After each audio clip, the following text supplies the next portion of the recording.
पंतप्रधानांची प्रतिष्ठा देखील पणाला लागली होती.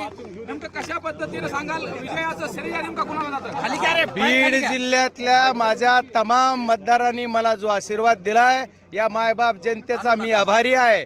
बीड जिल्ह्यातली जनता सत्यवादी आहे आणि हा विजय सत्याचा आहे. बाप्पा, पण तुम्हाला एवढ्या अटीतटीमध्ये हा विजय मिळवावा लागला, असं वाटत होतं का की शेवटच्या फेरीमध्ये तुमचा विजय होईल? नाही, आपण जे बोलताय शेवटच्या नाही, माझा 4 फेऱ्या बाकी असतानाच विजय झालेला आहे. उलट शेवटच्या 1 लास्ट बट 1ला 1 लीड थोडी कमी झाली आणि लास्टला आणखी वाढली. त्याच्यामुळे माझा विजय हा मी पहिल्या दिवसापासून सांगत होतो, बजरंग सोनवणे हा 4 तारखेला खासदार असणार आहे. आणि माझ्या बीड जिल्ह्यातल्या मायबाप जनतेनं माझ्यासारख्या एक गरिबाच्या पोराला एवढ्या धनदांगट्याच्या विरोधात खासदार केलं.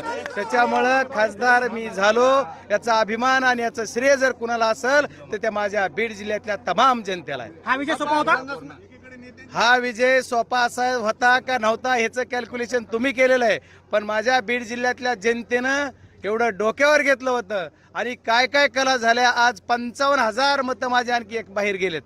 नाही तर माझा विजय ह्याच्यापेक्षाही जास्त मताने झालेला असता.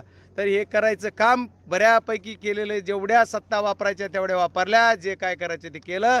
पण बीड जिल्ह्यातली जनता आणि शेवटवरून कुणीतरी बघतंय त्याच्यानुसार हा विजय माझा झाला.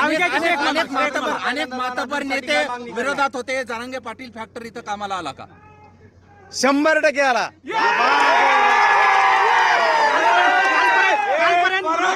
यांचा प्रभाव नाही असं आपण म्हणत होतो. आज विजय झाल्यानंतर काय म्हणताय? मी असं कधी म्हणलो नाही की जरांगे पाटलांचं मराठा आरक्षणासाठी जी चाललेली चळवळ आहे, या चळवळीचा आम्हाला फायदा होणार आणि मी आरक्षण दिल्लीपर्यंत मांडणार असंच बोललोय. मी असं कधीही बोललो नाही. पत्रकार मित्रांनी सुद्धा शांततेत आणि योग्य प्रश्न आता विचारावेत अशी माझी विनंती. या यशाचं श्रेय कुणाला देताय? यशाचं श्रेय मी माझ्या बीड जिल्ह्यातल्या जनतेला देतो.